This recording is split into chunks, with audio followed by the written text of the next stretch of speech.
नमस्कार विद्यार्थी मित्रांनो, या अगोदरच्या व्हिडिओमध्ये आपण कॉजेस ऑफ फॅमिन दुष्काळाची कारणे पाहिली होती.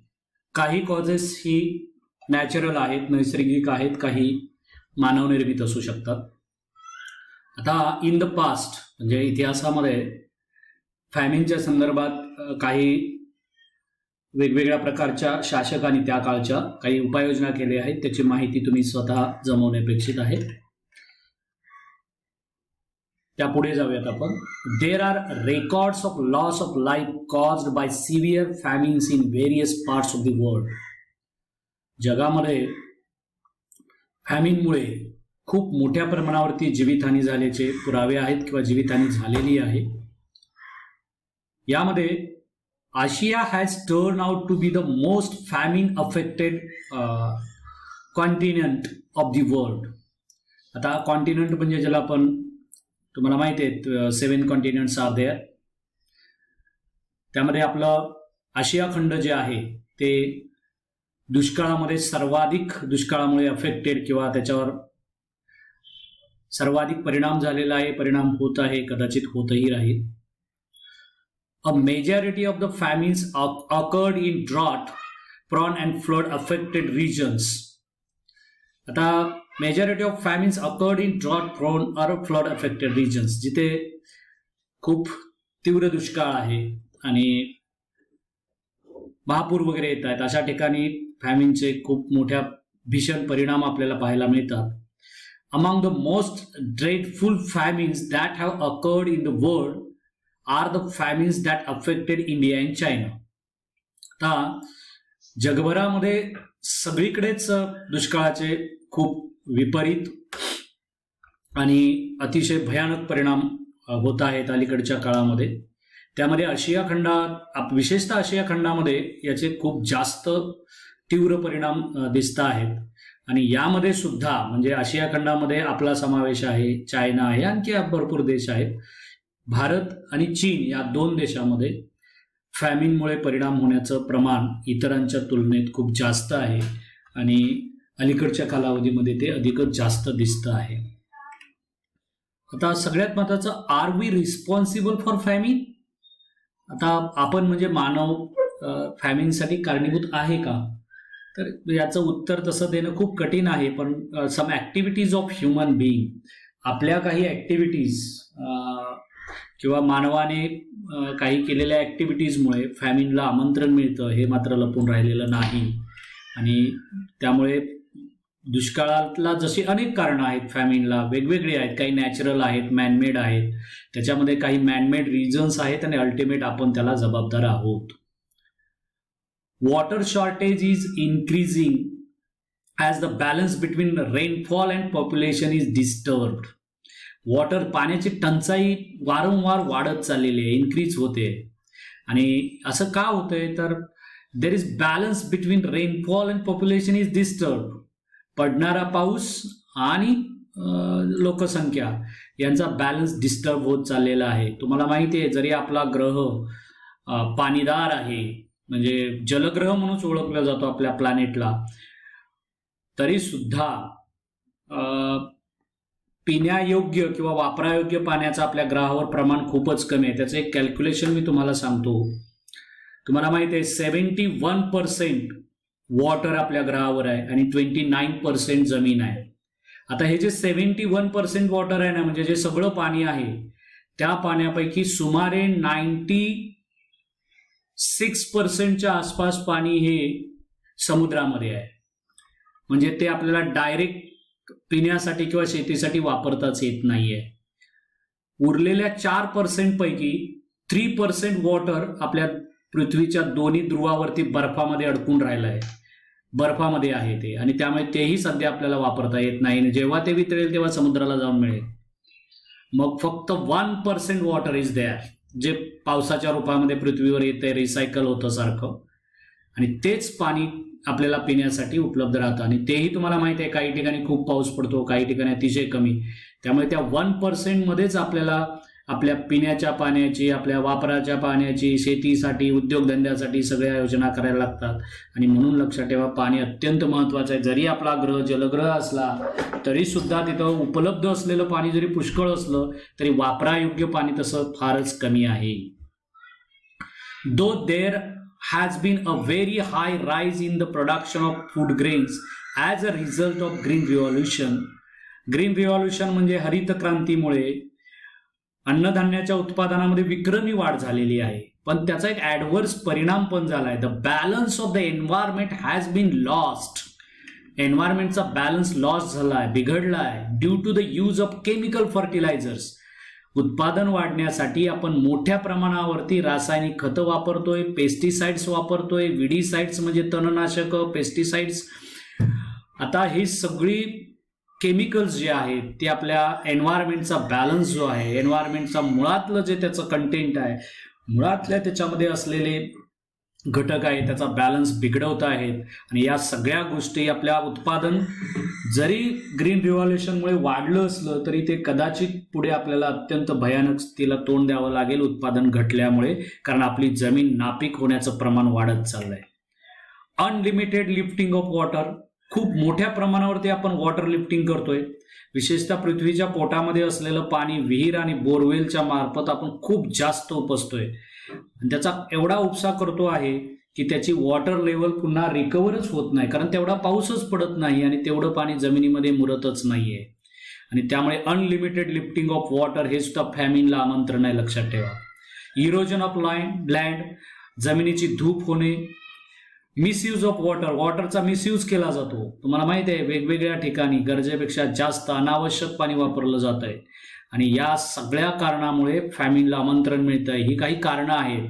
आता तुमच्या लक्षात आलं असेल, ऑल दिस रिझन, ही सगळे पॉईंट्स आहेत ते रिलेटेड टू ह्युमन बिईंग, माणसाशी संबंधित आहेत. आणि त्यामुळे आपण नक्कीच फॅमिनला हातभार लावतोय म्हणूया, किंवा त्याला निमंत्रण आमंत्रण देतो आहेत, किंवा माणसाच्या काही ॲक्टिव्हिटीज, या काही ॲक्टिव्हिटीज आहेत त्यामुळे दुष्काळ वारंवार येण्यास कारणीभूत ठरत आहेत. Human being we are also responsible for famine. याचं उत्तर येस म्हणायला काहीच हरकत नाही. आता what can we do to ease the severity of famine.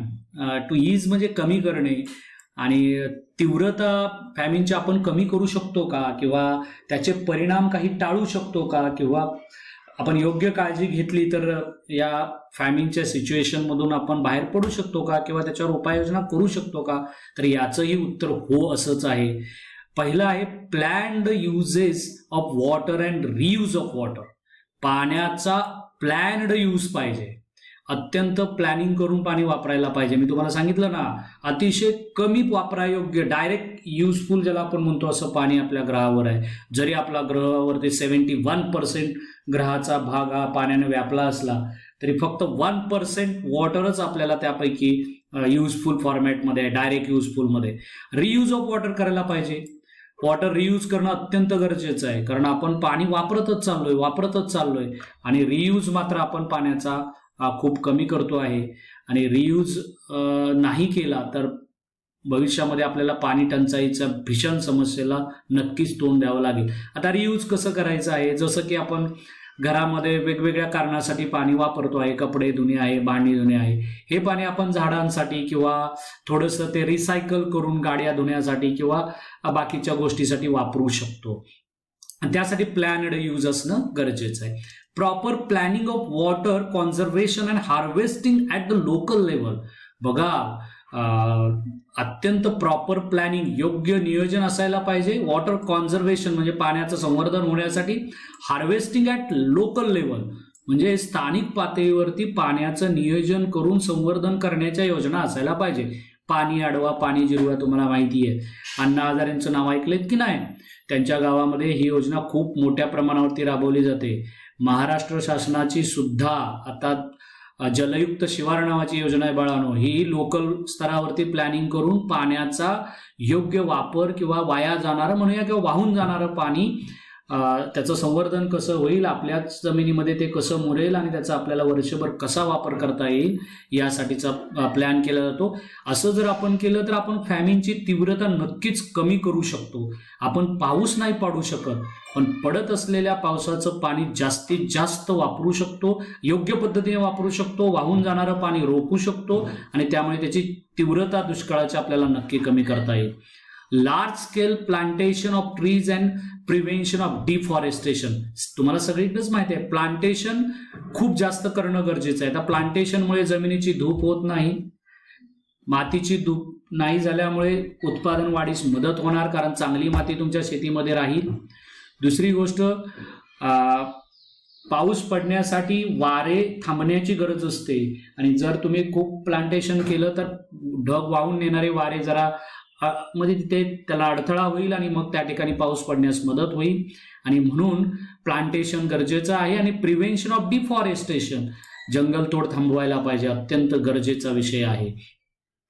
Making appropriate changes in plans taking into account the weather forecast. बघा, weather फोरकास्टच्या बाबतीत आपल्याला appropriate change in plans taking into account the weather forecast, आपल्याला हवामानाचा अंदाज घेऊन आपल्या प्लॅनमध्ये योग्य चेंजेस करणं गरजेचं आहे. जसं की गेले काही दिवस आपल्या देशभरामध्ये अवकाळी पाऊस खूप जास्त वेळा येतो आहे. म्हणजे पूर्वी वर्षातून 1-2 वेळेसच हा तडाखा बसत असे. हल्ली बघा तुम्ही गेल्या 4 महिन्यामध्ये तर 3-4 वेळा वादळं वेगवेगळ्या प्रकारची येऊन गेली. आणि म्हणून या बदलत्या वेदर फोरकास्ट जे आहेत किंवा हवामानाचे अंदाज आहेत किंवा या गोष्टीचा आपण एकदम व्यवस्थित अभ्यास करायला पाहिजे आणि त्याला अनुसरून आपल्या शेतीच्या पद्धती, पाणी साठवण्याच्या पद्धती किंवा रियूज करण्याच्या पद्धती आपल्याला रिअरेंज करायला पाहिजे, जेणेकरून वर्षभर आपल्याला ते पाणी वापरता येईल आणि फॅमिनची तीव्रता आपल्याला कमी करता येईल. म्हणजे थोडक्यात आपण दुष्काळाचा सामना करू शकतो, त्याची तीव्रता कमीही करू शकतो, पण त्यासाठी आपल्याला प्रामाणिकपणे काही उपाययोजना करण्याची गरज आहे. म्हणजे planned use of water and reuse of water, proper planning of water conservation and harvesting at the local level, large scale plantation of trees and prevention of deforestation, and making appropriate changes in plans taking into account the weather forecast. या गोष्टी जर आपण करू शकलो तर आपण फॅमिनला नक्कीच त्याची तीव्रता कमी करू शकतो. आता दुष्काळ येईल की नाही हे सगळ्या काही मानवनिर्मित ऍक्टिव्हिटीवर नाही, काही निसर्गनिर्मित घटक सुद्धा त्याला कारणीभूत आहेत. जसे की आपला देशामध्ये येणारा पाऊस हा मान्सून प्रकारातला आहे. म्हणजे समुद्रामध्ये विशिष्ट प्रकारचे बदल झाले तरच मान्सूनचा पाऊस चांगला येऊ शकतो आणि हे दर 5-10 वर्षानंतर त्या बदलामध्ये काही बदल होत असतात, जेणेकरून मान्सूनचा पाऊस कधी जास्त येऊ शकतो, कधी कमी होऊ शकतो किंवा काही वेळेला एखाद्या ठिकाणी खूप जास्त पडेल, काही वेळेला कमी पडेल, काही वेळेला कमी कालावधीमध्ये जास्त पाऊस पडेल, काही वेळेला जास्त कालावधीपर्यंत जास्त पाऊस पडत राहील, काही वेळेला अतिशय कमी पाऊस पडेल. असे चेंजेस होत असतात आणि या चेंजेसचा योग्य अभ्यास करून जर आपण आपलं प्लॅनिंग केलं तर आपण नक्कीच फॅमिनला तोंड देऊ शकतो आणि आपलं जे दैनंदिन जीवन आहे ते सुखकर करण्यासाठी प्रयत्न करू शकतो. थोडक्यात, are we responsible for famine? आपण रिस्पॉन्सिबल आहात का? तर हो. आणि आपण त्याची तीव्रता कमी करू शकतो का किंवा त्याच्यामुळे होणारे परिणाम आहेत ते कमी करू शकतो का? तर याचंही उत्तर होच आहे. पण यासाठी आपल्याला अतिशय चांगल्या प्लॅनची काय आहे आवश्यकता आहे. आता हे झालं पहिलं नॅचरल डिझास्टर जे आहे ते आपण बघितलं आणि त्या नॅचरल डिझास्टर वर मात करायची असेल तर आपल्याला काय मॅनेजमेंट करायला पाहिजे फॅमिनसाठी त्याची माहिती आपण घेतली. दुसरं नॅचरल डिझास्टर आहे क्लाउड बस्ट. क्लाउड बस्ट म्हणजे ढगफुटी. आता ह्या ढगफुटी कशामुळे येते किंवा ढगफुटी कशाला म्हणायचं, त्याचे काय परिणाम होतात आणि ती आपल्याला रोखता येऊ शकते का? तर ढगफुटी आपण रोखू शकत नाही नक्कीच, पण ढगफुटीनंतर निर्माण होणाऱ्या सिच्युएशनमध्ये आपण नक्की काही कामं चांगली करू शकतो, त्यामुळे तिचे परिणाम आपण टाळू शकतो किंवा आपल्याला टाळता येतील. याविषयीची माहिती आपण पुढच्या व्हिडिओमध्ये घेणार आहोत. या व्हिडिओमध्ये आपण इथेच थांबूयात. धन्यवाद.